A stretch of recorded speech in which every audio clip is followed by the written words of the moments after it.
حضور میرا ایک سوال ہے، فرماؤ. وہ یہ کہ اللہ تعالیٰ کہتا ہے کہ میں انسان کی جانوں پہ اس سے زیادہ بوجھ نہیں ڈالتا جتنا وہ برداشت نہ کر سکے. تو بعض دفعہ ایسے حالات ہوتے ہیں، کوئی مشکل آتی ہے اور انسان بیمار پڑ جاتا ہے، یا بعض دفعہ اس کو ہارٹ اٹیک بھی ہو جاتا ہے اور فوت ہو جاتا ہے، تو اس کی کیا ڈیفینیشن ہے؟ اللہ تعالیٰ نے یہ کہا ہے کہ ساری زندگی ہر انسان ہمیشہ رہے گا اور کبھی فوت نہیں ہوگا؟ کہیں کہا؟ نہیں. اللہ تعالیٰ یہ کہتا ہے.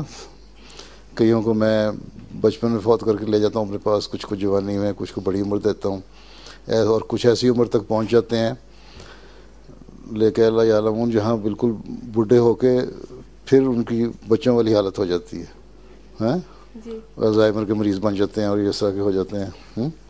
تو اللہ تعالیٰ نے تو پہلے ہی سارا کچھ بتا دیا.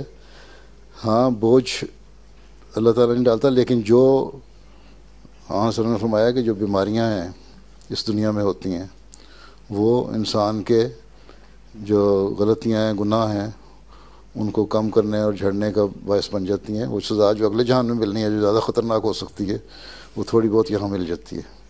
ٹھیک ہے. ٹھیک ہے. باقی جو بوجھ نہیں اللہ تعالیٰ ڈالتا، اس کا ایک مطلب یہ بھی ہے کہ دعا کرنی چاہیے. اللہ تعالیٰ نے یہ دعا کی ہے،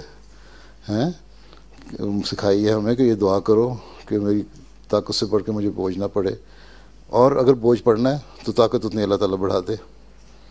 ٹھیک. ٹھیک. اس کا مطلب اپنی طاقت کے بڑھانے کی دعا کرو. ٹھیک. صحیح ہے. تاکہ اس بوجھ کو برداشت کر سکو. ٹھیک ہے جی.